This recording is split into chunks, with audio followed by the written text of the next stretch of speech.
व्याख्यानरसरसिकी पुस्तकं शङ्खचक्रे स्फटिकविचरे पुनरीकेशम् अम्लाश्रीरमतविशदे लक्षविप्लावय नमः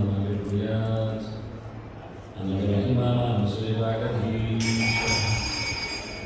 नमस्ते प्राणेश प्रणतविभवाय वैविकाः नमस्वामिन् रामप्रियतमानमन्त्रुगुण नमस्तुभ्यं भीमप्रपादमक्षेष्टवरं नमश्रीं त्वप्रदिश सुदृशं नमो हे श्रीगुरुभ्यो नमः नारायणं सर्वं जयेकनाथं भक्तप्रियं सकललोकनमस्कृतं च तद्विवञ्चितमजविगुमात्ममीशं भक्त्यं कुमारासहितं नारायणं नमस्कृत्य नञ्चैवोत्तमं देवीं सरस्वतीं व्यासं ततो श्रीमुदीरे पूज्याय राघवेन्द्राय सद्यसमर्थाय च भजतां कल्पवृक्षाय नमतां कामधेनवे ರಾಯ ಸಂವಿಧಾನದಲ್ಲಿ ಸೇರಿದ ನಮಗೆಲ್ಲ ವಂದನೆಗಳೊಂದಿಗೆ ಮಧ್ಯಾಹ್ನದ ಊಟದ ನಂತರದ ವಿಶ್ರಾಂತಿಯ ಸಮಯವನ್ನು ತೆಗೆಯುವ ಕಾರ್ಯಕ್ರಮ. ಎಂಥ ಕೆಲಸ ಮಾಡುವುದಾದರೂ ಒಂದು ಇರಬೇಕಂತ ಏನಂದರೆ ಸಂಧ್ಯಾ ವಂದನೆ. ಸಂಧ್ಯಾಹೀನ ಅಶುಚಿನ್ ನಿತ್ಯಂ ಅನರ್ಹ ಸರ್ವಕರ್ಮಸು. ಈ ಬೇರೆ ಹೇಳಿದರೆ ನಾವು ಮತ್ತೆ ನೋಡ್ತೇವೆ. ಗರುಡ ಪುರಾಣದಲ್ಲಿ, ನಮ್ಮ ವೈವರ್ತ ಪುರಾಣದಲ್ಲಿ ಎಲ್ಲ ತುಂಬ ಕಡೆ ಬಂದಿರತಕ್ಕ ಮಾತುಗಳು. ನಾನು ಸ್ಲೈಡ್ ಶೋಧಿಸಲಿಕ್ಕೆ ಇತ್ತು, ಹಾಗಾಗಿ ವೈರ್ ಬರುವವರೆಗೆ ಮಾತಾಡ್ತೇನೆ, ಮತ್ತೆ ಚಿತ್ರತ್ವ ಇರುತ್ತೆ. ಸಂಧ್ಯಾಹೀನ ಅಶುಚಿ ನಿತ್ಯ ಅನರ್ಹ ಸರ್ವಕರ್ಮಸು. ಈಗ ಅವರು ಹೇಳಿದ್ರು, ನೀವು ಗಂಡ ತೆರಿಗೆ ಹೇಳುತ್ತಾ ಹೆಣ್ಣ ತೆರಿಗೆ ಹೇಳ್ತೀರಾ ಅಂತ ಒಂದು ಮಾತು ಬಂದಿತ್ತು. ಅದಕ್ಕೆ ಮೊದಲು ಒಂದು ಹೇಳಿದ್ರು, ನೀವು ಬೃಹತಿ ಸಹಸ್ರದ ಬಗ್ಗೆ ಹೇಳಬೇಕು ಅಂತ ಹೇಳಿದ್ರೆ, ಅದಕ್ಕೊಂದು ಬೃಹತಿ ಸಹಸ್ರಕ್ಕೆ ಬರ್ತಾರಲ್ಲ ಅವ್ರು ಹೇಳ್ತಾರೆ ಎಂದು ಸುಳ್ಳಿಕ್ಕೆ ಅಂತ ಹೇಳಿದೆ. ಅಲ್ಲ, ಅಡುಗೆಯಲ್ಲಿ ಬಂದಿದ್ದಾರೆ ಅಂತ ಎಕ್ಸ್ಪರ್ಟ್ ಇದ್ದಾರೆ ಹೇಳಿದ ತಕ್ಷಣ ಗೋಡೋದು ಬಿಟ್ಟುಕೊಟ್ಟು ಎಂತಾದ್ರು ಮಾಡಿ ಎಂತೆಲ್ಲ ಮಾಡಿ ಹೇಳಿದ್ರು, ತಿನ್ಬೇಕಲ್ಲ ನಾವು ಮತ್ತೊಂದು ಮಧ್ಯಾಹ್ನ ಒಳಗೆ ಮುಗಿಬೇಕಲ್ಲ. ಇದು ಎರಡು ವಿಷಯ ಅಡುಗೆ.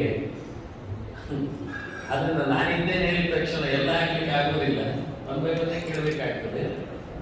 ಮತ್ತೆ ಏನಿದ್ರು ಯೂಟ್ಯೂಬಲ್ಲಿ ನಾನಿದ್ದೇನೆ, ಜ್ಞಾನ ಸಮೀಕ್ಷಾ ಅಂತ. ಅದರಲ್ಲಿ ಇವತ್ತು ನೀವು ಶುರು ಮಾಡಿದ್ರು ಇನ್ನು 100 ವರ್ಷ ಅದು ಬಾಕಿ ಉಂಟದಲ್ಲಿ ಬೆಳೀತದೆ. ನಾನು ಮಾತಾಡಿದ್ದೇನೆ ಅಷ್ಟು ಸಿಗ್ತದೆ, ನಿಲ್ಲಬೇಕಾಗಿಲ್ಲ. ಸಮಗ್ರವಾದ ಮಹಾಭಾರತ ಉಂಟಲ್ಲಿ, ನನ್ನ ಶಾಸ್ತ್ರಗಳು ಸ್ವಲ್ಪ ಬಾಕಿ ಇದೆ, ಮತ್ತೆಲ್ಲ ಸಿಗ್ತದೆ. ಮತ್ತೆ ಬೇರೆ ಇಲ್ಲ, ಗೀತೆ ಉಂಟು, ಮನುಷ್ಯತ್ವ ಉಂಟು, ಸೂಕ್ತಗಳುಂಟು, ಕಂಡು ಕೇಳ ಅರಿಯದ ಕೆಲವು ಸೂಕ್ತಗಳೆಲ್ಲ ಇದೆ. ಹಾಗಾಗಿ ಹುಡುಕಿದ್ರೆ ಜ್ಞಾನ ಸಮೀಕ್ಷಾ ಅಂತ ಹಾಕಿದ್ರೆ ಬೇಕಾದಷ್ಟು ಸಿಗ್ತದೆ. ಚಿತ್ರ ಸಮೀಕ್ಷಾ ಇದೆ, ಏನ್ ಬೇಕಾದ್ರೂ ನಾಗ ಸಮೀಕ್ಷೆ ಇದೆ, ಎಲ್ಲ ದೊಡ್ಡ ಕೃಷ್ಣ ಸಮೀಕ್ಷಾ ಇದೆ. ಖಾಲಿ ಗೋಪಿ ಗೀತೆ ಒಂದು 25 ಎಪಿಸೋಡ್ಗಳಿಗೆ ನೀವು ಹುಡುಕಿದೆ. ಪಿತೃ ಸ್ತುತಿಗಳೇ ಒಂದು 30-40. ಮಹಾಲಯ ಪಕ್ಷದ ಯಾರು ಕೇಳಿ ಮಹಾಲಯ ಪಕ್ಷಕ್ಕೆ ಬನ್ನಿ, ಪಿತೃ ಸ್ತುತಿ ಕೊಟ್ಟಿದ್ದೇನೆ, ಶ್ರಾದ್ದ ಸಮೀಕ್ಷೆ ಕೊಟ್ಟಿದ್ದೇನೆ, ತುಳಸಿ ಸಮೀಕ್ಷೆ ಕೊಟ್ಟಿದ್ದೇನೆ, 30 ಎಪಿಸೋಡ್ಗಳು ಸುಮಾರಿದೆ. ನೀವು ನೋಡಿಬಿಡಿ, ಬರಬೇಡಿ, ನಾನು ಹೇಳಬೇಕಾಗಿದೆ. ಈಗ ವಾಸ್ತವ ಅಂತ ಕೇಳಿದರೆ ನೀವು ಹೆಂಗಸರಿಗೆ ಅಂತ ಹೇಳ್ತೀರಿ ಅಂತ. ನಾನು ಸಂಧ್ಯಾ ಸಮೀಕ್ಷಾ ಅಂತ ಹೇಳಿ ಸಂಧ್ಯಾ ಸಮೀಕ್ಷೆ ಹೇಳಿ ಆಯ್ತು ಹೇಳಿದ್ದೇನೆ. ಸಂಧ್ಯಾ ಸಮೀಕ್ಷಾ ಸ್ಲೈಡ್ಸ್ ತಂದಿದ್ದೇನೆ. ಮತ್ತೆ ಕೂಡಲೇ ನೀವು ಹೆಂಗಸರಿ ನಾನು ಹೆಂಗಸರು ಜಪ ಮಾಡೋದು ಬೇಡವಾ? ನಾನು ಮೊದಲಿಗೆ ನೋಡುವ ಹೆಂಗಸರಿ ಜಾಸ್ತಿ ಕೊಟ್ಟಿದ್ದು. ನೀವು ಸ್ವಲ್ಪ ಗಂಡಸರು ಮಾಡಿದ್ರೆ ಹೆಂಗಸರು ಲಾಭ ಇದೆ, ಒಳ್ಳೆಯದು. ಅಂದ್ರೆ ಕೆಲವು ಮನೆಯಲ್ಲಿ ಹೆಂಗಸರಿ ಜಪ ಮಾಡಿಸ್ತಾರೆ, ಕೆಲವು ಮನೆಯಲ್ಲಿ ಗಂಡಸರು ಜಪ ಮಾಡುತ್ತಾರೆ. ಕೆಲವೊಮ್ಮೆ ಮಕ್ಕಳನ್ನು ಹೆಂಗಸರು ಜಪ ಮಾಡಿಸಬೇಕಾಗ್ತದೆ, ಗೋಪಿ ಎಲ್ಲ ಹಾಕಿಸಿ. ಅದರಿಂದ ತಪ್ಪೇನಿಲ್ಲ. ಹೆಂಗಸರು ಮನೆಯಲ್ಲಿ ಇದ್ರೆ ಜಪ ಆಗ್ತದೆ ಇಲ್ಲ ನೋಡ್ಲಿಕ್ಕೆ ಆದ್ರೂ ಆಗ್ತದೆ, ಮಾಡ್ಕೊಡ್ಲಿಕ್ಕೆ ರೈಟರ್ ಎಲ್ಲ ಇದ್ದಾರೆ, ಯಾರೆಷ್ಟು ಮಾಡ್ತಾರೆ ಏನ್ ಮಾಡ್ತಾರೆ. ಕೆಲವೊಮ್ಮೆ ಗಂಡಸರು ಅಡುಗೆ ಮಾಡಿ ಇಡುತ್ತಿಲ್ಲ, ಬರುತ್ತಿಲ್ಲ. ಹಾಗೆ ಇವರು ದೇವರ ಕೊಡೆ ನಿಂತುದರಲ್ಲಿ ತಪ್ಪಿಲ್ಲ. ಮತ್ತೆ ಹೆಂಗಸರಿಗೆ ಜಪ ಉಂಟಾ ಇಲ್ಲ ಅಂತಲ್ಲ. ನಾನು ಪುಸ್ತಕದಲ್ಲಿ ಸ್ತ್ರೀಯರ ಜಪ ವಿಷಯ ಅಂತ ಒಂದು ಬರೆದಿದ್ದೇನೆ ಲೇಖ. ಅದನ್ನು ಓದಿಕೊಂಡ್ರೆ ಈಗೆಲ್ಲ ಎಷ್ಟೆಲ್ಲ ಮಾಡುವುದು, ಮಾಡಿಸುತ್ತಿರುವುದು, ಮಾಡಿದಾಗಿ ಮಾಡುವುದು ಎಲ್ಲ ತಪ್ಪು ಅಂತ ಗೊತ್ತಾಗ್ತದೆ. ಈ ವಿಷಯ ಗೊತ್ತಾಗದೆ ಕೇಳಿದ್ರೆ, ಪುಸ್ತಕ ಓದಿದ್ರೆ ಏನು ಗೊತ್ತಾಗ್ತದೆ ಕೇಳಿದ್ರೆ, ನಾವೇನು ತಪ್ಪು ಮಾಡ್ತಾ ಇದ್ದೇವೆ ಎಂದು ಗೊತ್ತಾಗ್ತದೆ. ಅದನ್ನೇನು ಸರಿ ಮಾಡಬಹುದು ಅಂತ ವೇದವ್ಯಾಸರು ಹೇಳಿದ್ದಾರೆ ಎನ್ನುವುದು ನಮಗೆ ಅಥಾರಿಟಿಕಲಿ ಅರ್ಥ ಆಗ್ತದೆ. ನಾನೇ ಹೇಳಿದ್ದಲ್ಲ, ನಾನು ಯಾವುದನ್ನು ವೇದವ್ಯಾಸರು ಹೇಳದೇ ಇರುವುದನ್ನು ಹೇಳಿಕ್ಕೆ ಹೋಗುವುದಿಲ್ಲ. ನಾನು ಬರುವುದಿಲ್ಲ. ಹೀಗಾಗಿ ಸಂಧ್ಯಾಹೀನ ಶುಚಿ ನಿತ್ಯಂ ಅನರ್ಹ ಸರ್ವಕರ್ಮಸು ಅಂತ ಎಲ್ಲಾ ಕೆಲಸಗಳಲ್ಲಿಯೂ ಜಪ ಮಾಡದವನು ನೋಡಿ, ಖಾಲಿ ಒಂದು ಯೋಜಕ ತತ್ವದಲ್ಲವ ಅಂತ ಸಿಕ್ಕಿಸುವವನು ಬೇಕು ಒಂದು ಅಮಂತ್ರ ಅಕ್ಷರ ನಾಸ್ತಿ ನಾಸ್ತಿ ಮೂಲ ಮನೌಷಧ. ಮಂತ್ರ ಆಗದ ಅಕ್ಷರ ಇಲ್ಲ, ಮತ್ತಾಗದ ಬೇರು ಇಲ್ಲ, ಆದರೆ ಸಿಕ್ಕಿಸುವವನು ಯಾರು ಇಲ್ಲ ಅಂತ ವೇದವ್ಯಾಸರು ಕೊಟ್ಟ ರಾಶಿ ಇದೆ ನಮ್ಮ ಹತ್ರ. ನಮ್ಮ ಹಳ್ಳಿಗೆ ಬೇಕಾದ ತಾಲಿ ಪಂಚೆ ಮತ್ತೊಂದು ಇನ್ನೊಂದು ಎಲ್ಲ ಇದೆ, ಆದ್ರೆ ಹೇಳಿಕೊಡುವವರೇ ಅದನ್ನು ಇದೆ ಅಲ್ಲಿ. ಮತ್ತೆ ಮನುಷ್ಯ ತಯಾರು ಮಾಡಿದ್ದು ಇವತ್ತು ಸಿಗ್ತದೆ, ಅದಕ್ಕಿಂತ ಬೆಟರ್ ನಾವೇ ಡಿಗ್ರಿ ಮಾಡಿ ತೆಗೆದ ಹೆಂಟೆ ಒಳ್ಳೆದು. ಮತ್ತೆ ಒಂದು ತಾನಿಟ್ಟಿದ್ದೇನೆ, ಅದು ತೀರ್ಥ, ನಿರ್ಮಾಲ್ಯ ತೀರ್ಥ. ನಿರ್ಮಾಲ್ಯ ತೀರ್ಥದೊಂದಿಗೆ ಗೋಪಿಯನ್ನು ಹಂಚಿಕೊಡಬೇಕು ಅಂತ ಮಕ್ಕಳಿಗೆ ಚಿತ್ರದಲ್ಲಿ ತೋರಿಸಿದ್ರೆ ಅರ್ಥ ಹೆಚ್ಚಾಗ್ತದೆ ಹೇಳಿ ಚಿತ್ರವನ್ನು ಮೊದಲಿಟ್ಟಿದ್ದೇನೆ. ನನ್ನ ಮೂರೇನೇನಿಲ್ಲ, ನೀವು ನೋಡ್ಬೇಕಾದ ಸ್ಲೈಡ್ಸ್ ಮಾತ್ರ. ಆರಂಭದಲ್ಲಿ ಇರುವುದು ಒಟ್ಟು ನಾಮಗಳ ಕುಂಡ್ರಗಳನ್ನು ಲೆಕ್ಕ ಹಾಕಬಹುದು ನೀವು ಎಷ್ಟಿದೆ ಅಂತೇಳಿ. ಮೊದಲು 3, ಮತ್ತೊಂದು ಹಾರ್ಟ್ ಶೇಪಿಂಗ್ 4 ಆದರೆ, ಮತ್ತೊಂದು ತಿಲಕದವರೆಗೆ 6, ಮತ್ತೆ 8, ಮತ್ತೊಂದು 9, 10, 11, 14, 15, 16 ಇದೆ. ಇದೆಂತದಪ್ಪ ದ್ವಾದಶ ಕುಂಡ್ರ ಅಂತ ಇರುವುದು. ಎಲ್ಲ ಸಭೆಯಲ್ಲೆಲ್ಲ ನಾವು ಗಲಾಟೆ ಮಾಡಿದ್ದು ಕೇಳ್ತೇವೆ. 12 ಅಂತ 16 ಯಾಕಾಯ್ತು ಅಂದ್ರೆ, ಮೊದಲನೇದ್ದು ವಾಸುದೇವ ಅಂತ ಹೇಳಿಕೊಂಡು ನೆತ್ತಿಯಲ್ಲಿ ಹಾಕಲಿಕ್ಕೆ ಉಂಟು. ನೆತ್ತಿಯಲ್ಲಿ ವಾಸುದೇವ ಎನ್ನುವ ಅಂತ ನಾಮ ಆಗಿದ್ದ ಬಳಿಕ ಮೊದಲು ನೆತ್ತಿಯ ನಾಮವನ್ನು ನೆತ್ತಿಯ ಬಾಗಿಲನ್ನು ಓಪನ್ ಮಾಡಿದ ನಂತರ ಮತ್ತೆ ಕೇಶವ ಎನ್ನುವ ಅಂತ ಹಣೆಯಲ್ಲಿ ಶುರು ಮಾಡಿ. ನೆತ್ತಿಯಲ್ಲಿ ಹಾಕುವ ನಾಮವು ಸಹ ಹಾಗೆ ಇರ್ತದೆ. ನಾಮ ಅಂದ್ರೆ ಕುಂಡ್ರ ಉದ್ದನೆಯ ವಿಷ್ಣುಪಾದದ ಆಕಾರದಲ್ಲಿ ಇರ್ತದೆ. ಆನಂತರ ಕೇಶವ ಎನ್ನುವ ಅಂತ ಲಲ್ಲಾಟದಲ್ಲಿ ಹಾಕುವ ನಾಮವು ಸಹ ವಿಷ್ಣುಪಾದದ ಹಾಗೆ. ಆ ಬಳಿಕ ಉದರದಲ್ಲಿ ಹಾಕುವಂಥದ್ದು ಅದು ತಿಲಕದ ಹಾಗೆ ಉಂಟು. ಉದರದಲ್ಲಿ ಮಧ್ಯದಲ್ಲಿ ಇರತಕ್ಕ ಉದರ ಅಂದ್ರೆ ಹೊಟ್ಟೆ, ಹೊಟ್ಟೆ ಮಧ್ಯದ ನಾಮ ಅದು ಉದ್ದನೆಯ ಆಕಾರದಲ್ಲಿ ಬರ್ತದೆ. ಅದರ ನಂತರದಲ್ಲಿ ಹೃದಯದಲ್ಲಿ ಹಾಕತಕ್ಕಂತಹ ಕುಂಡ್ರ ಅದು ಹೃದಯದ ಶೇಪಲ್ಲಿ ಬಂದಿದೆ. ಅದರ ಬಳಿಕ ಕುತ್ತಿಗೆಯಲ್ಲಿ ಹಾಕುವಂಥದ್ದು ಮತ್ತೆ ಪುನಃ ವಿಷ್ಣುಪಾದದಾಗಿ ನೇರ ಬಂದಿದೆ. ಮತ್ತೆ ಉದರದಲ್ಲಿ ಬಲಪಾರ್ಶ್ವದಲ್ಲಿ ಬಲಬದಿಯಲ್ಲಿ ಹಾಕಲಿಕ್ಕೆ ಮತ್ತೆ ಯಥಾ ಪ್ರಕಾರ ಅದೇ ರೀತಿಯಲ್ಲಿ ತಿಲಕದ ಹಾಗೆ. ಅಲ್ಲಿಂದ ಮುಂದಕ್ಕೆ ಬಲಭುಜಕ್ಕೆ, ಅಲ್ಲಿಂದ ಮುಂದಕ್ಕೆ ಬಲ ಕುತ್ತಿಗೆಯ ಭಾಗಕ್ಕೆ, ಆನಂತರ ಎಡ ಹೊಟ್ಟೆಯ ಭಾಗಕ್ಕೆ, ಮತ್ತೆ ಅಲ್ಲಿಂದ ಎಡ ಕೈಗೆ, ಎಡ ಕೈಯಿಂದ ಎಡ ಕುತ್ತಿಗೆಗೆ, ಮತ್ತೆ ಬೆನ್ನಿನ ಕೆಳಬದಿಗೆ, ಕುತ್ತಿಗೆಯ ಹಿಂಬದಿಗೆ, ಮತ್ತೆ ಪುನಃ ವಾಸುದೇವಾಯನ ಹೇಳಿ ನೆತ್ತಿಯ ಮೇಲಕ್ಕೆ. ಅಲ್ಲಿಗೆ 14 ಆಯಿತು. ಆನಂತರ ಬಲ ಸ್ಥಾನದ ಪ್ರಕಾರದಲ್ಲಿ ಶ್ರೀವತ್ಸಾಯ ನಮಃ ಅಂತ ಉದ್ದನೆಯ ನಾಮ, ಎಡ ಸ್ಥಾನದ ಪ್ರಕಾರದಲ್ಲಿ ಕೌಸ್ತುಭಾಯ ನಮಃ ಅಂತ ಅದೆರಡನ್ನು ವಿಷ್ಣು ತೀರ್ಥರು ಹೇಳಿದ್ರು. ಕೊನೆ 2 ಸತ್ರೈವತ್ಸಂ ದಕ್ಷಿಣತಃ ಕೌಸ್ತುಭಂ ಹೇಳಿಕೊಂಡು ಮೊದಲ ಬಾರಿಗೆ ನಾನು ಅತ್ಯಂತ ಅಧಿಕೃತವಾಗಿ ಈ ಗೆರೆಗಳನ್ನು ಸನ್ಯಾಸ ರೀತಿಯಿಂದ ಹೇಳಿದ್ದಾರೆ ಎಂದು ತೋರಿಸಿಕೊಟ್ಟು ಅದು ಯಾವುದೋ ಮಠಕ್ಕೆ ಯಾವುದೋ ಸಿಗ್ನಲ್ ಅಲ್ಲ ಅಂತ ಹೇಳುತ್ತಾ ಮಧ್ವಾಚಾರ್ಯರ ತಮ್ಮನೇ ವಿಷ್ಣು ತೀರ್ಥರೇ ಕೊಟ್ಟಿರತಕ್ಕಂಥ 2 ನಾಮಗಳ ಆ್ಯಡ್ ಅಂತ ತೋರಿಸಿಕೊಟ್ಟಿದ್ದೇನೆ. ಹೀಗೆ ನಿಜವಾಗಿ ಇಷ್ಟು ಪುಂಡ್ರಗಳು ನಮ್ಮ ದೇಹದಲ್ಲಿ ಬರಬೇಕಾದ್ದು ಅನ್ನೋದನ್ನು ತೋರಿಸಿಕೊಡ್ತೇನೆ. ಅದರಲ್ಲಿ ಆಕಾರ ವಿಶೇಷಗಳನ್ನು ಹಾಕಿದ್ದೇನೆ. ತೋಳಿಗೆ ಬಂದಾಗ ಅದು ದರ್ಬೆಯ ಸಾರಿ ಕಬ್ಬು ಬಿದಿರು ಬ್ಯಾಂಬೋಟ್ರಿ ಎಲೆ ಹಾಗೆ ತೋಳಿಗೆ ಬಂದಾಗ ಅದು ಕಾಣುತ್ತದೆ. ಉದ್ದನೆಯ ಗೆರೆ ಆದಷ್ಟು ಉದ್ದ ಇದ್ರೆ ನಿಜವಾಗಿ ಒಂದು ಗೇಣಿನಷ್ಟು ಪುಂಡರ ಧಾರಣೆಯನ್ನು ಮಾಡಬೇಕು ಅಂತ ಕ್ರಮ. ಸಣ್ಣದಾಗಿ ಹಾಕುವುದಲ್ಲ, ಅದನ್ನು ನಾಚಿ ಗೇಣಿನ ಕೆಲಸ. ದೊಡ್ಡ ಇರಬೇಕು ಅಂತ ಹೇಳ್ತಾರೆ ಇಲ್ವೋ ಹಾಗೆ ಉದ್ದನೆಯ ನಾಮಗಳನ್ನು ಆದಷ್ಟು ಪ್ರಪೋರ್ಷನೇಟ್ ಆಗಿ ಪುಲ್ಯ ಹಾಕಲಿಕ್ಕೆ ಇರುವ ಕ್ರಮ. ಮತ್ತೆ ಕೆಲವರು ಕೇಳುತ್ತಾರೆ ಜಾಗಗಳು ಜಾಸ್ತಿ ಉಂಟಲ್ಲ ಕಾಲಿಗೆಲ್ಲ ಹಾಕಿಕೊಳ್ಳಿ ಅಂತ. ಆದ್ರೆ ಕಾಲಿನಲ್ಲಿ ಯಾವುದೇ ಸ್ಪಿರಿಚುವಲ್ ಸೆಂಟರ್ಸ್ಗಳಿಲ್ಲ, ಪ್ಲಾಂಟ್ಸ್ಗಳಿಲ್ಲ, ನಾಡುಗಳಿಲ್ಲ, ಕೇಂದ್ರಗಳಿಲ್ಲ. ಶುರುವಾಗುವುದು ಮೂಲಾಧಾರದಿಂದಾಗಿ ಸ್ವಾಧಿಷ್ಠಾನದಿಂದಾಗಿ. ಆದ್ದರಿಂದ ಉದರದಿಂದಲೇ ನಾಮಗಳ ಆರಂಭ ಅನ್ನೋದನ್ನು ಅರ್ಥ ಮಾಡಿಕೊಂಡ್ರೆ ನೆತ್ತಿಯವರೆಗೆ ಸಹಸ್ರಾರದವರೆಗೆ ಜ್ಞಾನಿಸ್ಕರ್ಲಿಕ್ಕೆ ಹೋಗಿ ಇದು ಹುಡುಗಿಯರು ಆಗ್ಲಿಕ್ಕೆ ಬರ್ತದೆ.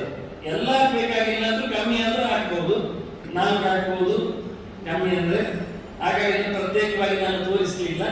ಅದೇ ಪುಂಡ್ರ ಧಾರಣೆಗಳಿಗೆ ಉಪಯೋಗಿಸಬೇಕಾದಂತಹ ಎಡಕೈ ಮಧ್ಯದಲ್ಲಿ ಹಾಕಿಕೊಂಡು ಗೋಪಿಯನ್ನು ಅದ್ದಿ ತೇಯುವ ಬಗೆ. ಬಲಕೈಯಲ್ಲಿ ಯಾವ ಬೆರಳಿನಲ್ಲಿ ಹಾಕೊಳ್ಳಬಹುದು. 5 ಬೆರಳು ತೋರಿಸಿಕೊಟ್ಟಿದ್ದೇನೆ. ಯಾವ ಬೆರಳಲ್ಲಿ ಹಾಕುವುದು ಅಂಗುಷ್ಟದಲ್ಲಿ ಹಾಕಿದ್ರೆ ಪುಷ್ಟಿದ ಅಂತ ಅಂಗುಷ್ಟ ಪುಷ್ಟಿದ ಪ್ರೋಕ್ತ ಅಂತ ಕ್ರಮ ಇದೆ. ಯಾವ ಯಾವುದರಲ್ಲಿ ಬೆರಳಿನಲ್ಲಿ ಏನೇನಾಗಿದೆ ಏನೇನು ಲಾಭ ಅಂತ. ಹಾಗಾಗಿ ನಡು ಬೆರಳಿನಲ್ಲಿ ಹಾಕಿದ್ರೆ ಅವನು ಬಹಳಷ್ಟು ಕಾಲ ಬದುಕ್ತಾನೆ ಅಂತ, ತೋರ್ ಬೆರಳಲ್ಲಿ ಹಾಕಿದ್ರೆ ಎಲ್ಲ ವಿಷಯಗಳನ್ನು ಆತ ಪಡಿತಾನೆ ಅಂತ, ಸಮಕಾಲ ಅಂತ. ಹಾಗೆ ಯಾವ ಬೆರಳನ್ನು ಉಪಯೋಗಿಸಲಿ ಅಡ್ಡಿ ಇಲ್ಲ. ನಿಮ್ಮ ಬೆರಳು ಯಾವುದು ಗಟ್ಟಿ ಅಂತ ನೋಡಿಕೊಳ್ಳಿ, ಅಥವಾ ನಿಮಗೆ ಏನು ಬೇಕು ಅನ್ನೋದನ್ನು ಆಲೋಚನೆ ಮಾಡಿಕೊಳ್ಳಿ. ಆ ಪ್ರಕಾರದಲ್ಲಿ ಪುಂಡಧಾರಣೆಯನ್ನು ಮಾಡಲಿಕ್ಕೆ ತೊಂದರೆ ಇಲ್ಲ ಅಂತ ತೋರಿಸಿಕೊಟ್ಟಿದ್ದೇನೆ. ಮತ್ತೆ ಏನಾದರೂ ಕೊನೆಗೆ ಕೇಳಲಿಕ್ಕಿದ್ರೆ ನೀವು ಕೊನೆಗೆ ಕೇಳಿ, ಈಗ ನೆನಪಿಟ್ಟುಕೊಳ್ಳಿ ಅಷ್ಟೇ. ಮುಂದೆ ಈ ಪ್ರಕಾರವಾಗಿ ಧಾರಣೆಯನ್ನು ಮಾಡಿದ ಒಂದು ಚಿತ್ರ ತೋರಿಸ್ತಾ ಇದ್ದೇನೆ.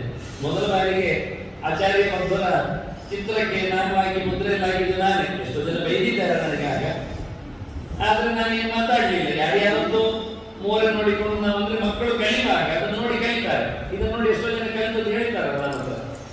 ಹಾಗೆ ಯಾರ್ಯಾರದ್ದು ಚಿತ್ರಕ್ಕೆ ನಾನು ಪುಂಡ ಹಾಕಿ ಮತ್ತೆ ಅಲ್ಲಿ ಮುದ್ರೆ ಎಲ್ಲ ಅಂಟಿಸಿದ್ರೆ ಯಾರ್ಯಾರು ಬೈದುಕೊಳ್ತಾರೆ. ಅದಕ್ಕೆ ಎಷ್ಟು ಮುದ್ರೆಗಳು ಎಲ್ಲಿ ಹಾಕಲಿಕ್ಕೆ ಉಂಟು, ಹೇಗೆ ಹಾಕಲಿಕ್ಕೆ ಉಂಟು ಅದನ್ನೆಲ್ಲ ತೋರಿಸಿಕೊಟ್ಟಿದ್ದೇನೆ. ಸುಮಾರಾಗಿ ಮುದ್ರಧಾರಣೆ ಲೆಕ್ಕಾಚಾರವನ್ನೆಲ್ಲ ಹೇಳಿಕೊಟ್ಟಿದ್ದೀನಿ. ಇಲ್ಲಿ ಇನ್ನೊಮ್ಮೆ ಹೇಳುತ್ತೇನೆ ಎಂದು ಬಿಟ್ಟಿದ್ದೇನೆ. ಪಕ್ಕದಲ್ಲಿ ದನವನ್ನು ಇಟ್ಟಿದ್ದೇನೆ, ಮತ್ತೆ ಪಕ್ಕದಲ್ಲಿ ತುಳಸಿಯನ್ನು ಇಟ್ಟಿದ್ದೇನೆ. ತುಳಸಿ ಮೃತ್ತಿಕೆಯಿಂದಲೂ ಹಾಕಲಿಕ್ಕೆ ಬರ್ತದೆ ಎಂದು ತೋರಿಸಿಕೊಡುವುದು. ಸ್ನಾನಕ್ಕಿಂತ ಮೊದಲು ಹೋಗುವಾಗ ತುಳಸಿ ಮೃತ್ತಿಕೆಯಿಂದಲೂ ನಾವು ಪುಂಡಧಾರಣೆ ಹಾಕಲಿಕ್ಕೆ ಉಂಟು. ಅದರಂತೆ ಗೋವಿನ ಸಗಣಿಯಿಂದಲೂ ಸಹ ಪುಂಡಧಾರಣೆ ಮಾಡಲಿಕ್ಕೆ ಆಗ್ತದೆ. ಈ ಅಂಶವನ್ನು ಗಮನಿಸಲಿಕ್ಕೆ ನಾನು ಹತ್ತಿರ ಇದ್ದದ್ದು ಮಾತ್ರ ಅಲ್ಲ, ಇನ್ನೊಂದು ಅಂಶ ಇಟ್ಟಿದ್ದೇನೆ. ಪುಂಡಧಾರಣ ಮಾಡುವಾಗ ಉದ್ದಕ್ಕೆ ಯಾಕೆ ಹಾಕಿದ್ರಿ ಅಂತ ಕೇಳ್ತಾರೆ. ಅಂದ್ರೆ ಅದಕ್ಕೆ ಉತ್ತರ ಕೊಡ್ತಾರೆ ಶಾಸ್ತ್ರಕಾರರು. ತಿರಿಯಕ್ಕೊಂಡ್ರೆ ಗತಿ ತಿರಿಯಕ್ ಅಂತ. ನೀವು ಅಡ್ಡಕ್ಕೆ ಪುಂಡಧಾರಣೆ ಮಾಡಿದ್ರೆ ನಿಮ್ಮದು ಅಡ್ಡ ಆಗ್ತದೆ, ನೀವು ಕೆಳಕ್ಕೆ ಹೇಳಿದ್ರೆ ಕೆಳಗೆ ಹೋಗ್ತೀರಿ. ಆದ್ರಿಂದ ಊರ್ಧ್ವ ಮುಂಡ್ರ ಹಾಕ್ತಿದ್ರೆ ಊರ್ಧ್ವಗಾಗಲಿ ಅಂತ ಕ್ರಮ. ಅದನ್ನು ತೋರಿಸಲಿಕ್ಕೆ ನಾನು ಗಿಡ ಮತ್ತು ಪ್ರಾಣಿಯನ್ನು ಇಟ್ಟಿದ್ದೇನೆ. ಗಿಡದ ಜಾತಿಯಲ್ಲಿ ಮರದ ಜಾತಿಯಲ್ಲಿ ತುಳಸಿಯ ನಿರ್ಮಾಣ ತಂದಿದ್ದೇನೆ. ತುಳಸಿ ಎನ್ನುವುದು ಸರ್ವ ಮರಮಟ್ಟುಗಳಲ್ಲಿ ವಿಶಿಷ್ಟವಾದದ್ದು ಅಂತ ಹೇಳಿ ಬ್ರಹ್ಮವೈವರ್ತವು ತಿಳಿಸಿಕೊಡುತ್ತದೆ. ಪ್ರಾಣಿಗಳಲ್ಲಿ ದನ ಎನ್ನುವುದು ಅತ್ಯಂತ ಶ್ರೇಷ್ಠವಾದದ್ದು ಅಂತ ಕೃಷ್ಣನೇ ಹೇಳಿಬಿಟ್ಟಿದ್ದಾನೆ. ಹೀಗಾಗಿ ಅವೆರಡನ್ನು ಇಟ್ಟುಕೊಂಡು ಒಂದು ಕಡೆಗೆ ಪ್ಲಾಂಟ್ಸ್ ಮತ್ತೊಂದು ಕಡೆ ಆನಿಮಲ್ಸ್, ಪ್ರಾಣಿಗಳು ತಿನ್ನುವುದು ಬಾಯಲ್ಲಿ, ಅದರದ್ದು ಆಹಾರ ಸಪ್ಲೈ ಕ್ರಮ ಅಡ್ಡಕ್ಕೆ. ಮರಗಳು ಕುಡಿಯುವುದು ನೀರನ್ನು ಬುಡದಲ್ಲಿ, ಅದರ ಆಹಾರ ಸರಬರಾಜು ಕ್ರಮ ಮೇಲ್ಮುಖವಾದದ್ದು. ಅದನ್ನ ಕೆಳಗೆ ತಿನ್ನುವುದರಿಂದ ಮೇಲಕ್ಕೆ ಹೋಗ್ತದೆ, ಬಾಯಲ್ಲಿ ತಿನ್ನುವುದರಿಂದ ಅಡ್ಡಕ್ಕಾಗ್ತದೆ. ನಾವು ಮನುಷ್ಯರು ತಿನ್ನುವುದು ಎಲ್ಲಿಂದ ನೋಡಿಕೊಂಡ್ರೆ ಎಲ್ಲಿ ಹೋಗ್ತೇವೆ ಅಂತ ಹೇಳಿಕೆ ಬರ್ತದೆ. ಎಲ್ಲಿ ತಿಂತೇವೆ? ಬಾಯಲ್ಲಿ ತಿಂತೇವೆ. ಎಲ್ಲಿ ಹೋಗ್ತದೆ? ಕೆಳಗೆ ಹೋಗ್ತದೆ. ಅಂದ್ರೆ ಮನುಷ್ಯ ಸಹಜವಾಗಿ ಕೆಳಗೆ ಹೋಗ್ತಾ ಇದ್ದಾನೆ. ಆದ್ರೆ ನಾವು ಖಂಡಿತವಾಗಿ ಮೇಲಕ್ಕೆ ಹೋಗ್ಬೇಕಾದ್ರೆ ಪುಂಡಧಾರಣೆಯ ಮೂಲಕ ತನ್ನ ಶಕ್ತಿಯನ್ನು ಊರ್ಜೆಯನ್ನು ಮೇಲಕ್ಕೆ ಕಳಿಸಬೇಕು. ಅದನ್ನ ಪುಂಡ ಹಾಕದವನ ಜನ್ಮ ವ್ಯರ್ಥವಲ್ಲವೇ ಹೇಳಿಲ್ಲ ದಾಸರು. ಪುಂಡ ತಿದ್ದದವನ ಜನ್ಮ ವ್ಯರ್ಥವಲ್ಲವೇ, ಜನ್ಮ ವ್ಯರ್ಥವಲ್ಲವೇ. ಅವರು ತಿದ್ದುವುದು ಹೇಳಿ, ತಿದ್ದುವುದು ಕೇಳುವುದು ಅಂದ್ರೆ ಮೇಲ್ಮುಖವಾಗಿ ನಮ್ಮ ಶಕ್ತಿಯನ್ನು ಕಳಿಸುವುದು. ಹಾಗಾಗಿ ಮೂಲಾಧಾರದಿಂದ ಹಿಡಿದು ಸಹಸ್ರಾರದವರೆಗೆ ನಮ್ಮ ಊರ್ಜೆಯನ್ನು ಮೇಲಕ್ಕೆ ಕಳಿಸಲಿಕ್ಕೆ ಮೊದಲು ಹಾಕಬೇಕಾದ್ದು ಹೊಟ್ಟೆಯಿಂದ ಶುರುವಾಗ್ತದೆ. ಅಲ್ಲಿಂದ ಬ್ಲಾಕ್ ಮಾಡಿರುವ ಶಕ್ತಿಯನ್ನು ಭುಜದಿಂದ ಕೆಳಗೆ ಹೋಗದಂತೆ ಭುಜದಲ್ಲಿ ಹಾಕೊಂಡು ಕುತ್ತಿಗೆಯಲ್ಲಿ ಒಂದು 4 ಕಡೆಯಿಂದ ಬ್ಲಾಕ್ ಮಾಡಿ ಮತ್ತೆ ಸಹಸ್ರಾರದವರೆಗೆ ನಾಮಧಾರಣೆಯನ್ನು ನಡೆಸಿ, ಅದು ಸಹ ಕೃಷ್ಣ ಮೆಟ್ಟಿದ ಮಣ್ಣಿನಲ್ಲಿ ಮಾಡತಕ್ಕಂತಹ ನಾಮಧಾರಣೆಯನ್ನು ಅತ್ಯಂತ ಪ್ರಶಸ್ತವಾದದ್ದು ಅನ್ನೋ ನೆಲೆಯಲ್ಲಿ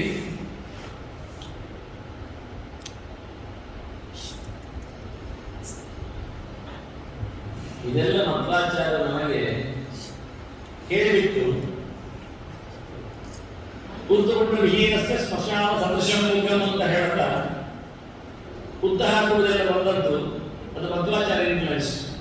ಮೊದಲೆಲ್ಲ ಮಧ್ವಾಚಾರ್ಯ ಇರಲಿಲ್ಲ. ಜನ ಚೆನ್ನಾಗಿ ಹಣೆ ತುಂಬ ಹಾಕಿಕೊಂಡು ಬರ್ತಿದ್ರು, ವಿಭೂತಿ ಮೈ ತುಂಬ ಹಚ್ಚಲಿದ್ರು. ಇವತ್ತು ವಾಹನ ಪೂಜೆಯನ್ನು ಮಾಡಿ ನೋಡ್ಬೋದು ಬಸ್ಸುಗಳು ಹೇಗಿರ್ತಾವೆ ಅಂತ. ಅಡ್ಡಕ್ಕಾಗಿ ಮೈ ತುಂಬ ಗೆರೆಗಳು, ಏನೋ ರೋಗ ಇದ್ದಾಗೆ ಕಾಣ್ತದೆ ಬಸ್ಸು.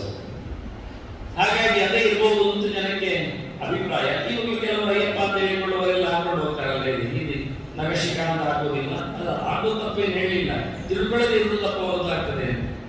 ಆದ್ರೆ ಮಧ್ವಾಚಾರ್ಯ ಬಂದು ಹಾಕಿದ್ದಲ್ಲ, ಗೋಕುಲದಲ್ಲಿ 7ನೇ ದಿನದಲ್ಲಿ ನೂತನೆಯ ಸಂಹಾರ ಆಗಿದೆ. ಕೃಷ್ಣ ಹುಟ್ಟಿ 7ನೇ ದಿನ ಅಮಾವಾಸ್ಯೆ. ಕೃಷ್ಣ ಹುಟ್ಟಿದ್ದು ಕೃಷ್ಣಾಷ್ಟಮಿ ಎಂದು ಮಧ್ಯರಾತ್ರಿಯಲ್ಲಿ. ವಾರದಲ್ಲಿ ಪೂತನೆ ಬಂದಿದ್ದಾಳೆ, ಪೂತನೆ ಸತ್ತಿದ್ದಾಳೆ.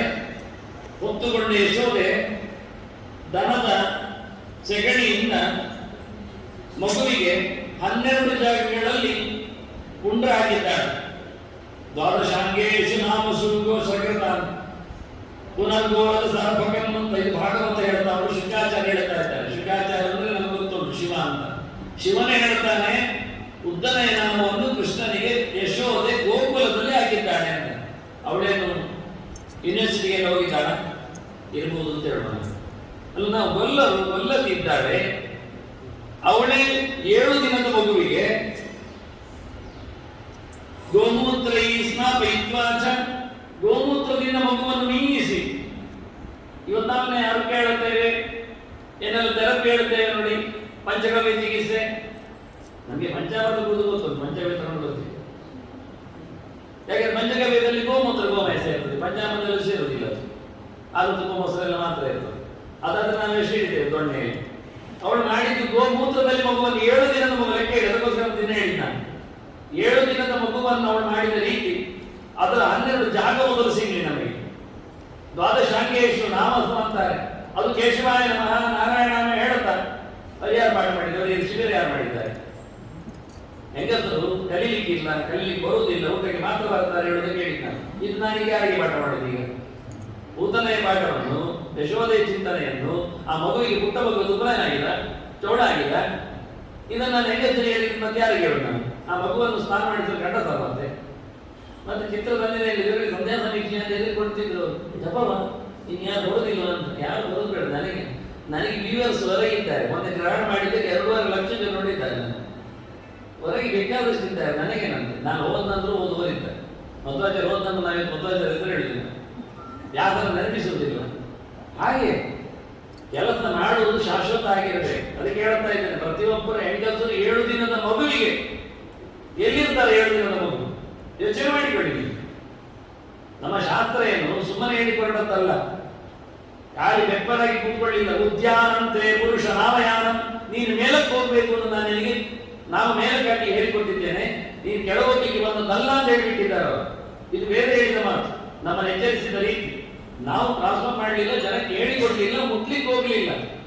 7 ದಿನದ ಮಗುವಿಗೆ ಗೋಪಿ ಹಚ್ಚಿ ಸ್ನಾನ ಮಾಡಿಸಿ ಅಂದ್ರೆ ಯಾರು ಕೇಳಿ ಯಾರು ಇವತ್ತು ನನಗೆ? ಅದಕ್ಕೆ ಹೇಳ್ತಾ ಇದ್ದೇನೆ, ನಾನು ಸ್ಲೈಡ್ ಶೋ ತೋರಿಸಿ ಹೇಳ್ತಾ ಇದ್ದೇನೆ. ಎಲ್ಲಿ ನಡೆದಿದೆ ಅಂತ ಆಚರಣೆ ಉಂಟಾ? ಇತ್ತು. 5000 ಹಿಂದೆ ಗೋಕುಲದಲ್ಲಿ ಗೊಲ್ಲರ ಕೇರಿಯಲ್ಲಿ ಅನಾಹುತ ಆದಾಗ ಅವರೇ ಆಸ್ಪತ್ರೆ ಎತ್ಕೊಂಡು ಹೋಗ್ಲಿಲ್ಲ. ತುರ್ತು ಚಿಕಿತ್ಸೆ, ಆಂಬುಲೆನ್ಸ್ 108 ಎಲ್ಲ ಮಾಡಲೇ ಇಲ್ಲ ನೋಡಿ. ದೇವರ ನಾಮಸ್ಮರಣೆ 108 ಮಾಡಿದ್ರು ಅವರು ಅಷ್ಟೇ. ಚೆನ್ನಾಗಿದೆ, ನನ್ಗೆ ತುಂಬ ಖುಷಿ ಆಯ್ತು. ಎಲ್ಲಿಯ ಮಣ್ಣು ತರಲಿ ಅಂತ. ಆಹಾ, ಅದ್ಭುತವಾಗಿದೆ. ಅಕ್ರೂರನ್ನು ಕರಿತೀರ ಹೇಳ್ತಾನೆ, ಕೃಷ್ಣ ಮೆಟ್ಟಿದೆ ಹೆಜ್ಜೆ ಖಂಡಿತು ಒಂದು ಹೊರಡಾಡಿ ಅಂತ ಹೋಗುವಾಗ ಸಂಭ್ರಮ ಮಾಡ್ತಾನೆ. ಕಂಸ ಹೇಳ್ತಾನೆ, ಇಲ್ಲಿ ತರಿಸಿಬಿಡ್ತೇನೆ ನಾನು ಕೃಷ್ಣ ಬಲವನ್ನು, ಆನೆಯಿಂದ ತುಳಿಸ್ತೇನೆ, ಮಲ್ಲರಿಂದ ಮುಗಿಸ್ತೇನೆ. ಅಕ್ರೂರ ಒಂದು ಗೊತ್ತಿಲ್ಲ, ನನಗೆ ಕೃಷ್ಣ ಗೊತ್ತು, ಹೋಗಿ ಬರ್ತೇನೆ ಅಂತ ಹೊರ. ಏನೆಲ್ಲ ಕನಸು ಬಿದ್ದಿದೆ ಅವರಿಗೆ. ಕಂಸನಿಗೂ ಕನಸು ಬಿದ್ದಿದೆ, ಅಕ್ರೂರನಿಗೂ ಕನಸು ಬಿದ್ದಿದೆ. ಅಕ್ರೂರ ಉದ್ದವರ ಹತ್ರ ಹೇಳ್ತಾನೆ, ಏನು ಶಬ್ದ ಆಗಿದೆ, ನನಗೆ ನಾಳೆ ಹೊರಡಲಿಕ್ಕೆ, ನಮ್ಮ ಹಿರಿದೇವರನ್ನು ನೋಡಲಿಕ್ಕೆ ನಾನಿದ್ದೇನೆ, ಊರಿಗೆ ಕರೀಲಿಕ್ಕಿದೆ, ಹೋಗಿ ಬಾ ಅಂತ ಬಹಳ ದೂರಿಯಾಗಿ ಬಂದಿದ್ದಾನೆ. ದೂರದಲ್ಲಿ ಹೆಜ್ಜೆ ನೋಡಿದ್ದಾನೆ. ಅಯ್ಯೋ, ಚಕ್ರಾಂಕಿತವಾದ ಕೃಷ್ಣ ಮೆಟ್ಟಿದ ಮಣ್ಣು ನಾನು ಮೆಟ್ಟಬಾರದು ಅಂತ ಹೊರಡಾಡಿಕೊಂಡು ಹೋಗ್ತಾನೆ. ಅವು ಹೊರಳಾಡಿದ್ದಕ್ಕೆ ಕೃಷ್ಣ ಮರುದಿನ ಅವನು ಮುಳುಗಿದಾಗ ಯಾವತ್ತು ಶೇಷ ಶಕ್ತಿಯನ್ನು ಕಾಣೋಣ, ಆವತ್ತು ಶೇಷ ಸಿಂಹಾಸನದಲ್ಲಿ ಕೃಷ್ಣ ಬಲರಾಮರು ಕೂತದ್ದು ನೋಡಿದ. ಗಮಕ್ಕ ನೀರಿನ ಮೇಲೆ ಬಂದ ಯಮುನೆಯಿಂದ ರಥದಲ್ಲಿ ಇದ್ದಾರೋ ಇಲ್ಲವೋ ಅಂತ ಹಾಗೆ ಇದ್ದಾರೆ. ಮತ್ತೆ ಹೋಗಿ ಮುಳುಗಿ ಸುಮಾರು ದೇವರನ್ನು ನೋಡಿ ಜಪ ಎಲ್ಲ ಮುಗಿಸಿ ಕೃಷ್ಣ ಅಂತ ಬಂದ. ಕೃಷ್ಣ ಹೇಳ್ತಾನೆ, ಏನು ಕಂಡಿ ಹೊಸತು, ಏನು ಕಾಣುವುದು ಹೊಸತು ನಾರಾಯಣ, ನೀನು ತೋರಿಸಿದರೆ ಉಂಟು ಎಲ್ಲ ಹೊಸತು ಅಂತಾನೆ. ಅವರ ರಥದಲ್ಲಿ ಇಲ್ಲವೋ ಮಕ್ಕಳು ಅಂತ ಓಡಿಬಿಟ್ರು ಅಂತ ನೋಡುದವ, ನೀರೊಳಗೆ ಬಿದ್ರ ಅಂತ. ನಿಜವಾಗಿ ಸಹಜವಾಗಿ ದೇವರ ದರ್ಶನ ಆಗಿದೆ ಅವನಿಗೆ. ಅವನು ಮಣ್ಣಿನಲ್ಲಿ ಹೊರಳಾಡಿದ್ದಕ್ಕೆ ದೇವರು ಇಡೀ ದರ್ಶನ ಕೊಟ್ಟಿದ್ದಾರೆ. ನಮಗೆ ಒಂದು ದಿನ ಹಾಕಲಿಕ್ಕೆ ನಾಚಿಕೆ ಆಗುತ್ತಾ? ಹಾಕಿದ್ರು ಆಗಲೇ ಹೇಳಿದ ಹಾಕುವಾಗಲೇ ಸ್ವಲ್ಪ ಹಾಕ್ತಾರೆ ಅಂತ. ನಾನು ಒಂದ್ಸತಿ ಬಾಂಬೆಗೆ ಹೋದೆ, ಬಹಳ ಹಿಂದೆ, ಮಾಳೆಗಾರ ಸ್ವಾಮಿ ಇದ್ದಾರೆ ಅಲ್ಲಿ. ಈಗ ಅವರು ಸಂಚಾರದಲ್ಲಿದ್ದಾರೆ ಹಿರಿಯರು. ಅವರು ಸ್ನಾನ ಆಯ್ತಾ ಕೇಳಿದರು. ಇಲ್ಲ ಸ್ವಾಮಿ, ಈಗಲೇ ರೈಲಿಂದ ಇಳಿದು ಬಂದಷ್ಟೇ ಬೆಳಿಗ್ಗೆ ಅಂದೆ. ಮತ್ತೆಲ್ಲ ನಾವೆಲ್ಲ ಹಾಗೆ ಉಂಟು, ಅದು ಹಾಗೆ ಇರ್ತದೆ ಸ್ವಾಮಿ, ಹಾಕಿದ್ದ ಹಾಗೆ ತೆಗೆಯುವುದಿಲ್ಲ. ಕೆತ್ತಿ ಹಾಕಿದ ಹಾಗೆ ಉಂಟು. ಇಲ್ಲ ಸರ್, ನಾನು ಉಂಟ್ರೆ ಹಾಕಿದ್ದ ನಂದು ಯಾವತ್ತಾಗಿ ನಾಳೆ ಬೆಳಿಗ್ಗೆ ಸ್ನಾನಕ್ಕೆ ಹೋಗೋ ಆಗಿರ್ತದೆ, ಹಾಕಿದ್ದು ಏನಾದರೂ ಆಗಿರ್ತದೆ. ನಾನೇ ರೆಸ್ಲಿಂಗ್ ಏನು ಹೋಗುವುದಿಲ್ಲ, ವಿಷಯವೇ ಹಾಗೆ ಹಾಕಬೇಕು. ಕೃಷ್ಣನ ಮೆಟ್ಟಿದ ಮಣ್ಣು ಮನೆಯಲ್ಲಿ ಉಳಿಬೇಕು, ಅದು ರಕ್ಷೆ. ಅವರ ರಕ್ಷೆ ತಾಕಿದ್ರು ಅದಕ್ಕೆ ಮಗುವಿಗೆ.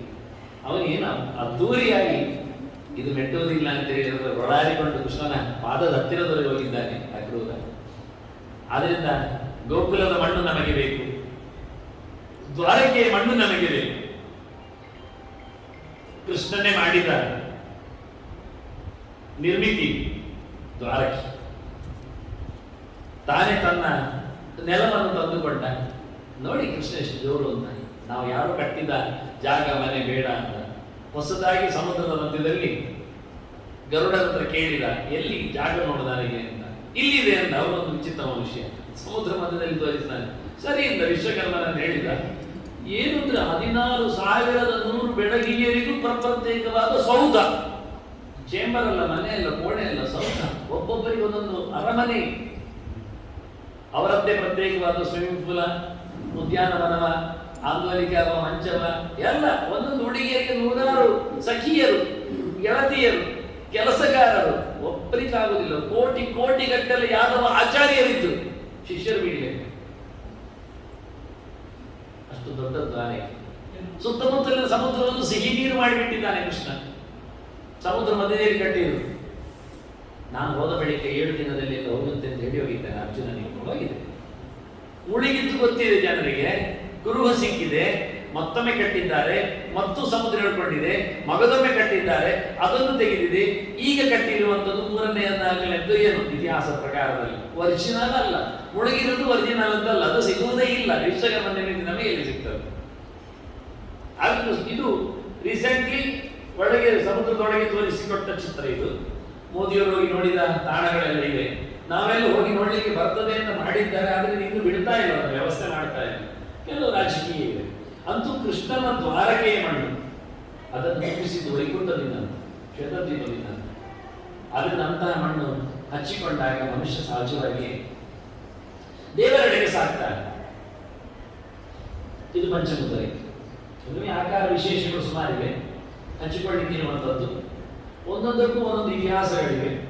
ಪಾಂಚಜನ್ಯ ಬರಲಿಕ್ಕೆ ಬಂತು, ಕೃಷ್ಣ ಅದೆಲ್ಲ ತೋರಿಸಿಕೊಟ್ಟದ್ದು ನಾಳೆ ಬೆಳಿಗ್ಗೆವರೆಗೆ ಆಗ್ತದೆ. ಮತ್ತೆ ಸುದರ್ಶನ ಎಲ್ಲಿಂದ ಬಂತು, ಇದಕ್ಕೆಲ್ಲ ಸುಮಾರು ಉತ್ತರಗಳನ್ನು ನಾನು ನನ್ನ ಸಂಧ್ಯಾ ಸಮೀಕ್ಷೆಯಲ್ಲಿ ಕೊಟ್ಟಿದ್ದೇನೆ. ಅದನ್ನೆಲ್ಲರಿಗೂ ಆದಷ್ಟು ಸಿಗದವರಿಗೆಲ್ಲ ಸಿಗುವ ಅಂತ ತಂದಿದ್ದೇನೆ. ಇಲ್ಲಿ ಗದೆಯ ಬಗ್ಗೆ ಹಾಗೆ ಅಲ್ಲಿ ಇತಿಹಾಸ ಆಗಿದ್ದೇನೆ. ಪದ್ಮ, ನಾರಾಯಣ ಮುದ್ರೆ, ನಾಮಮುದ್ರೆ, ಓಂ ನಮೋ ನಾರಾಯಣಾಯ ಅಷ್ಟಾಕ್ಷರ ಬರೆದ ಮುದ್ರೆ, ಇದೆಲ್ಲ ಸಹಜವಾಗಿ ಬರೆದದ್ದು ದೇವನಾಗರಿ ಸ್ಕ್ರಿಪ್ಟರಿಂದ ತೋರಿಸಿದ್ದೇನೆ. ಇಂದಿನ ಮುದ್ರೆಗಳಲ್ಲೆಲ್ಲ ಸ್ಕ್ರಿಪ್ಟಿನ ವ್ಯವಸ್ಥೆನೇ ಇಲ್ಲ. ಒಟ್ಟಾರೆ ಒಂದು ಬೇರೆ ಹಾಕಿ ಕೊಡ್ತಿದ್ರು, ಅವರಿಗೆ ಗೊತ್ತಿಲ್ಲ, ನಮಗೂ ಗೊತ್ತಿಲ್ಲ, ಹಚ್ಕೊಳ್ತಿದ್ರು. ಇನ್ನಾನು ಸ್ವಲ್ಪ ನೋಡಿಕೊಂಡು ಚೆನ್ನಾಗಿ ಹಚ್ಕೊಳ್ಳಿ ಅಂತೇಳಿ. ಪಂಚಮುದ್ರೆಗಳು ಎಲ್ಲಿ ಎಷ್ಟು ಹಚ್ಚಬೇಕೆನ್ನುವುದಕ್ಕೆಲ್ಲ ಪ್ರಮಾಣ ಹಾಕಿ ನನ್ನ ಸಂಧ್ಯಾ ಸಮೀಕ್ಷೆ ಆಗಿದೆ ಅನ್ನೋದು ಪುರುಸೋತಿದ್ದಾರೆ, ನೋಡಿಕೊಳ್ಳಿ, ಪ್ರಾಕ್ಟೀಸ್ ಮಾಡಿ.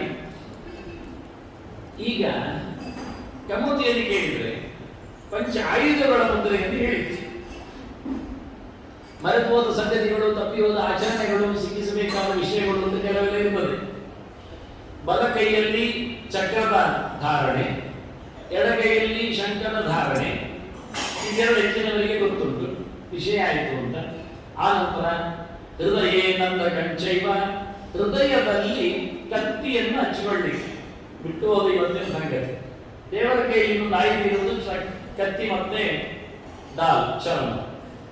ಆ ನಂತರ ತಲೆಯಲ್ಲಿ ಚಾಪಬಾಣಗಳನ್ನು, ಮೂರ್ತಿ ಚಾಪಶರೋತತ ಅಂತ ಬಿಲ್ಲು ಬಾಣಗಳನ್ನು ನೆತ್ತಿಯಲ್ಲಿ ಹಚ್ಚಿಕೊಳ್ಳಿಕ್ಕೆ. ಲಲಾಟೇತು ಗದಾಧಾರ್ಯ, ಲಲಾಟದಲ್ಲಿ ಗದೆನ, ಅದು ಗದೆ ಅಂತ ಅರ್ಥ ಅಂತ ಮಾಡ್ತಾರೆ ಜನರದಕ್ಕೋಸ್ಕರ. ಅಕ್ಷತಂಗಾರ ಆಗಿದೆ, ಅದು ಕೋಲನ್ನು ಅಡ್ಡ ಹಿಡಿದು ಒಂದು ಗದೆಯಾಗಿ ಕಾಣ್ತದೆ ಅಂತ. ನಿಜವಾಗಿ ಗದಾ ಮುದ್ರೆಯನ್ನು ಹಾಕೊಳ್ಳಿಕ್ಕೆ, ಹೀಗೆ ಪಂಚಮುದ್ರೆಯನ್ನು ಹಾಕೊಳ್ಳಿಕ್ಕೆ ಜಾಗ ಇರುವುದು ನಮ್ಮದು ಪಂಚ ಜಾಗಗಳು. 5 ಜಾಗಗಳಿವೆ. ಇವತ್ತು ಅದು ಬಿಟ್ಟು ಹೋಗಿದೆ. 5 ಆಯುಧಗಳು ಪಂಚಾಯುಧಾಸಹ ಅಂತ ಶ್ರುತಿ ಹೇಳೋ ಕ್ರಮ. ಚಕ್ರಶಂಕ ಗದ ಪದ್ಮ ನಾರಾಯಣ ಇದು ಆಯುಧಗಳಲ್ಲ. ಪದ್ಮ ಆಯುಧವ ಯಾರಿಗೆ ಅದು ಹೊಡಿಲಿಕ್ಕೆ ಆಗ್ತದೆ? ಪದ್ಮದಲ್ಲಿ ಹೊಡೆಯುವುದಿಲ್ಲ, ಶಂಕದಲ್ಲಿ ಹೊಡೆಯುವುದಿಲ್ಲ ಸರ್. ಯಾರು ಊದಿದಾಗ ಅದು ಗರ್ಭ ದೇವಾದಿ ನಾರೀನ ವಿಷಯಂತೆ ಸಹಸ್ರದ ಅಂತ ಶತ್ರುಗಳ ಸೈನ್ಯ ಕಂಗೆಟ್ಟು ಹೋಗ್ತದೆ, ಮಡದಿಯರ ಗರ್ಭವೇ ಬಿದ್ದು ಹೋಗ್ತದೆ. ಅದನ್ನ ಶಂಕದಿಂದ ಆಯುಧ ಆಗ್ತದೆ, ಆಯುಸ್ಸು ಹುಟ್ಟಿನ ಖಂಡಿತ ಆಗ್ತದೆ. ಆದ್ರೆ ಪದ್ಮದಿಂದ ಯಾರು ಹೊಡೆಯುವುದಿಲ್ಲ, ನಾರಾಯಣ ಮುಂಚೆ ಹೊಡೆಯುವುದಲ್ಲ. ಅದನ್ನ ಆಯುಧ ಯಾವುದು ಹೇಳಿದ್ರೆ ಶಾಂಗಶರ ಮತ್ತೆ ನಂದಕ ಚರ್ಮ. ಇವತ್ತು ಬಿಟ್ಟೋರು ಎರಡನ್ನು ಅದರಲ್ಲಿ ಸಿಕ್ಕಿಸಿ ತೋರಿಸಿದ್ರೆ ಕೆಳಗೆ 3 ಆಯುಧ ಯಾವುದು ತೋರಿಸಿದ್ದಾರೆ. ಅದು ಆಯುಧ ಅಂದ್ರೆ ಇದರಲ್ಲಿ ಪದ್ಮ ಮತ್ತು ನಾರಾಯಣ ಮುಂದೆ ಸೇರುವುದಿಲ್ಲ. ನನ್ನ ಪಂಚಿನಲ್ಲಿ ಅದೆರಡು ಸೇರಿಕೊಂಡಿದೆ. ಇಂಟ್ರೊಡ್ಯೂಸ್ ಮಾಡ್ತಾ ಇದ್ದೇನೆ, ಸುಮಾರು ಜನ ಮಾಡಿಸಿಕೊಂಡಿದ್ದಾರೆ. ಇನ್ನು ಯಾವಾಗ ಭದ್ರಾವತಿಯ ಮಾಡಿಸ್ತಾರೆ ನನಗೆ ಗೊತ್ತಿಲ್ಲ, ಬರಬಹುದು ನೋಡು. ಯಾಕೆ ಅಂದ್ರೆ ಚಕ್ರಶಂಕ ಗದಾಪದ್ಮ ಎನ್ನುವುದು ವಾಸುದೇವ ರೂಪದಲ್ಲಿ ಇರ್ತದೆ ಎನ್ನುವುದು ಸತ್ಯ. ಶಂಕರ್ಷಣ ರೂಪದಲ್ಲಿ ಅದು ಲಯಕಾರಕನಾದ್ರಿಂದ ಹಲವು ಸಮಯಗಳನ್ನು ಧಾರಣೆ ಮಾಡುವುದಿಲ್ಲ, ಅದನ್ನು ಇಟ್ಕೊಳ್ಳುವುದಿಲ್ಲ. ಆನಂತರ ಸೃಷ್ಟಿ ಮತ್ತು ಸ್ಥಿತಿಯಲ್ಲಿ ಪ್ರದ್ಯುಮ್ನ ಅನಿರುದ್ಧರ ಕೈಯಲ್ಲಿ ಇರುವಂತಹ ಆಯುಧ ವಿಶೇಷ ಯಾವುದು ಕೇಳಿದ್ರೆ ಬಿಲ್ಲು ಬಾಣಗಳು ಮತ್ತೆ ಖಡ್ಗ ಚರ್ಮಗಳು. ಇದು 2. ಇವರಿಬ್ಬರು ಇವತ್ತು ನಾವು ತಪ್ಪಿ ಹೋದಂತಹ ವಸ್ತುಗಳು. ಆದ್ರಿಂದ ನಮ್ಮಲ್ಲಿ ಯಾವುದೇ ವಿಷಯಗಳು ಸೃಷ್ಟಿಯಾಗುವುದಿಲ್ಲ, ಸೃಷ್ಟಿಯಾದ ಸ್ಥಿತಿಯಾಗುವುದಿಲ್ಲ, ನಿಲ್ಲುವುದಿಲ್ಲ, ಎಲ್ಲ ಲಯವೇ ಆಗ್ತಾ ಇದೆ. ಹಾಗಾಗಿ ಈ ಆಯುಧಗಳ ವಿಶೇಷತೆಗಳ ಬಗ್ಗೆ ಚಿಂತನೆಯನ್ನು ಕೊಟ್ಟಿದ್ದೇನೆ.